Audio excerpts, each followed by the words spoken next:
Fala pessoal, meu nome é Breno Marco, eu sou o Head de Comunicação e Branding aqui na AAA Inovação e quero propor para você aqui algumas abordagens não óbvias que eu trarei nessa sequência de aulas sobre um assunto que eu particularmente sou apaixonado por falar, que é criatividade.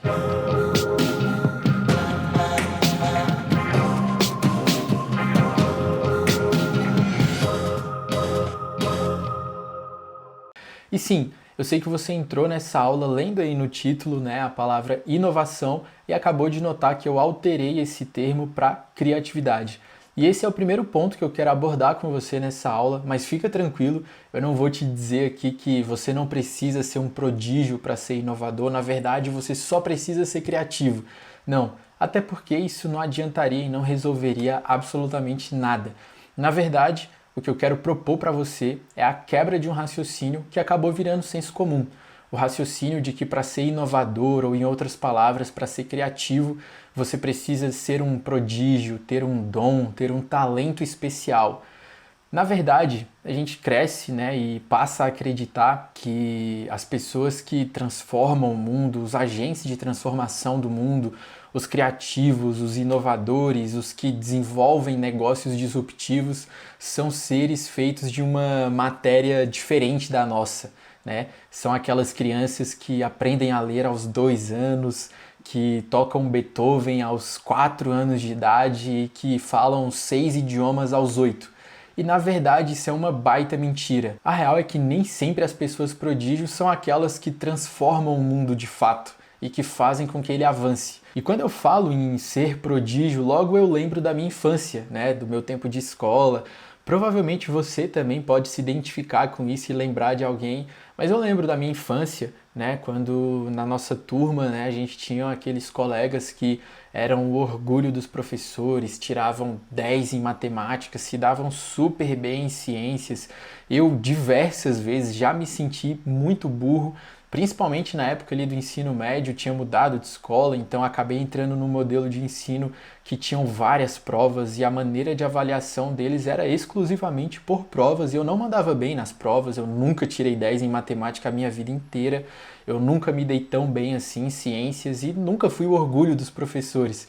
E isso me fez também, eu me senti, não sei você se passou por isso, né? Pode ser que sim, pode ser que não, mas compartilhando da minha experiência, eu passei por isso e sim, eu me senti por várias vezes alguém burro, né? E até imaginei que eu não pudesse ter tantas oportunidades assim quanto aquele meu colega teria por ser tão bom, por ir tão bem nas provas e tudo mais. Porém, tem um ponto que eu acredito que você vai concordar comigo. Apesar dos prodígios executarem lindas melodias de Bach e tocarem admiráveis sinfonias de Beethoven, eles nunca criarão as próprias sinfonias. Para complementar isso que eu estou falando com vocês, eu queria ler um trecho de um livro, esse livro aqui, Originais, Como os Inconformistas Mudam o Mundo, de Adam Grant, que vai conectar muito bem com isso que a gente está conversando. É um trecho que diz o seguinte: a maioria dos prodígios nunca dá esse salto. Eles empregam suas habilidades extraordinárias de forma comum, dominando o seu trabalho sem questionar os padrões e sem provocar rebuliço. Em todas as áreas nas quais se aventuram, optam pelo caminho mais seguro, seguindo os passos convencionais para o sucesso.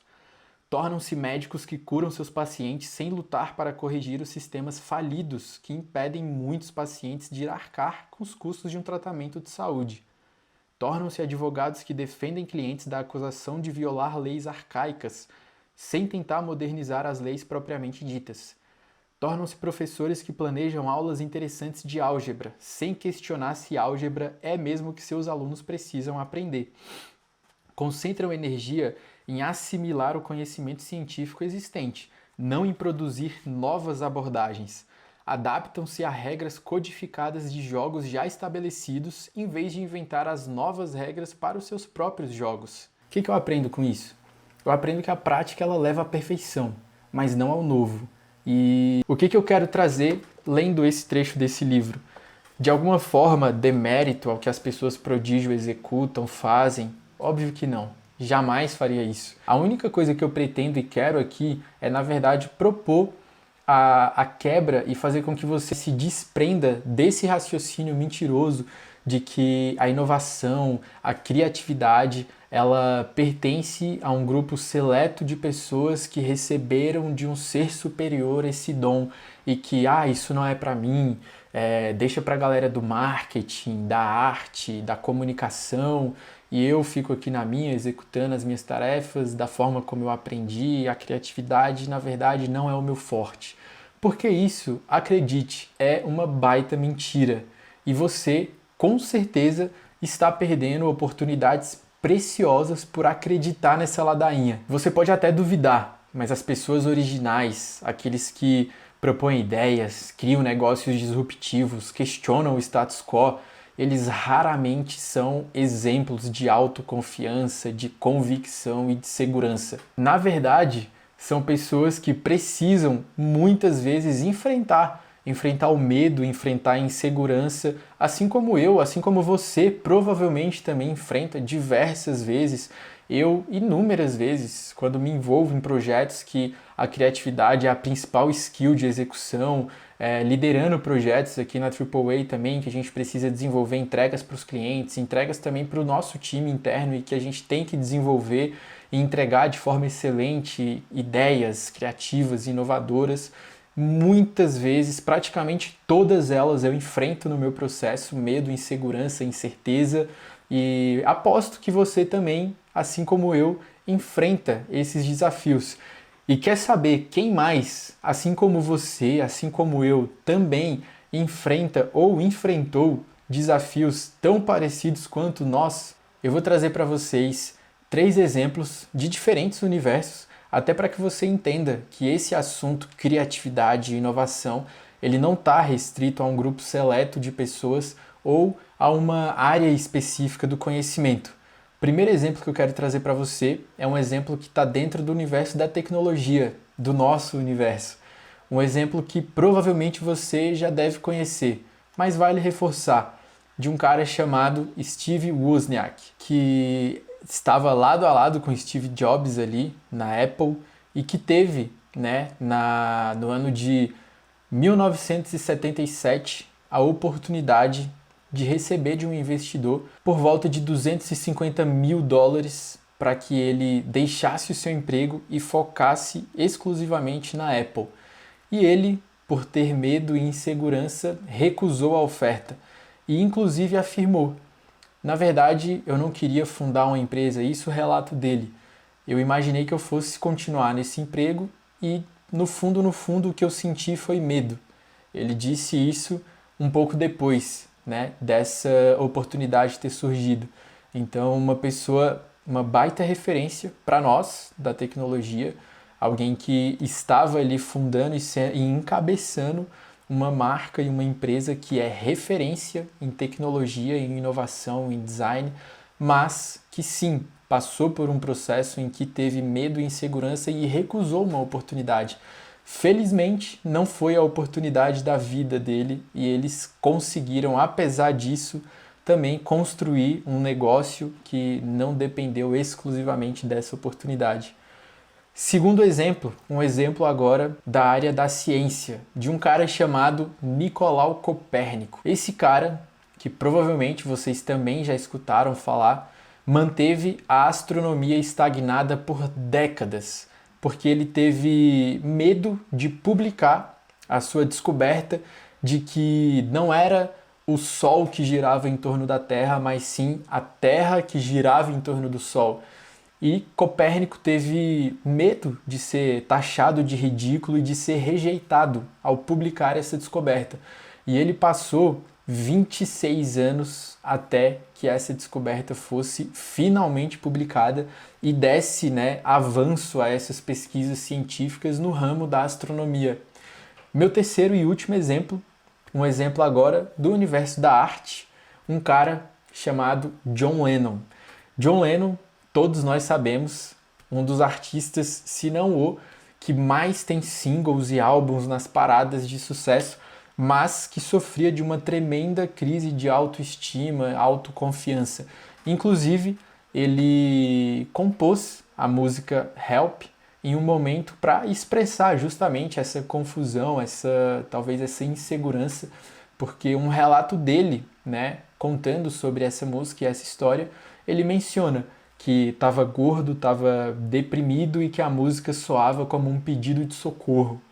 Então, aqui, 3 exemplos mais de vários que eu poderia estar trazendo, porém de diferentes universos, para que você entenda também e perceba que essas pessoas que marcaram sua geração, que de alguma forma deram avanço ao mundo, elas não são um exemplo de convicção, de autoconfiança, de segurança, sabe? Não são.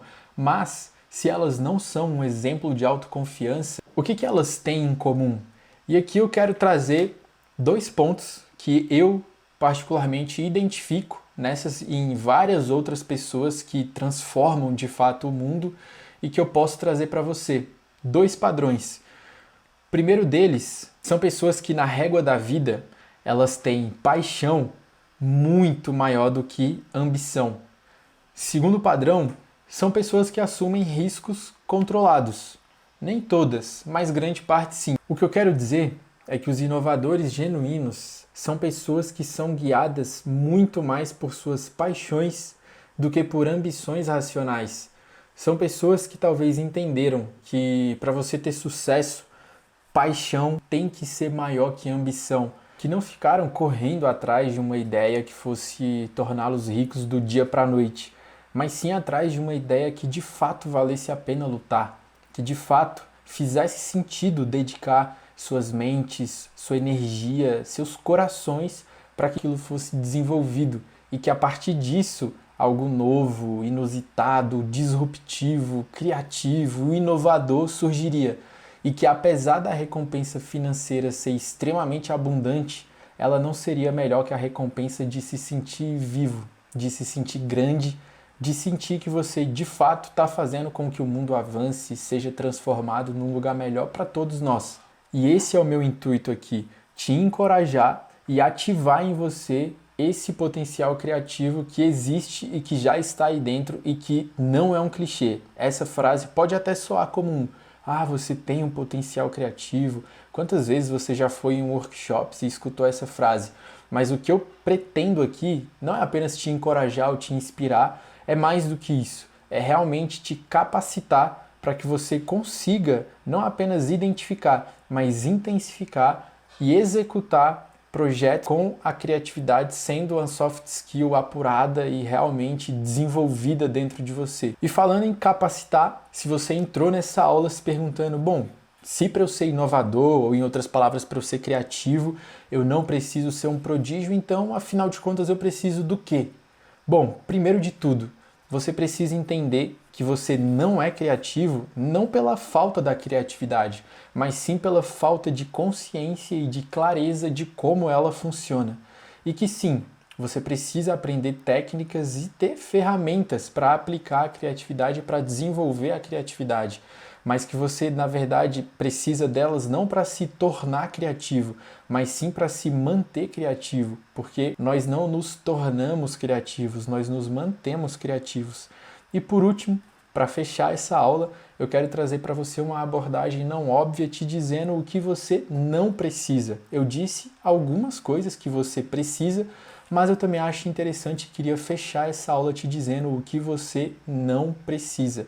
E você não precisa pensar fora da caixa. Inclusive, esse é o tema da nossa próxima aula e eu te vejo lá. Tamo junto!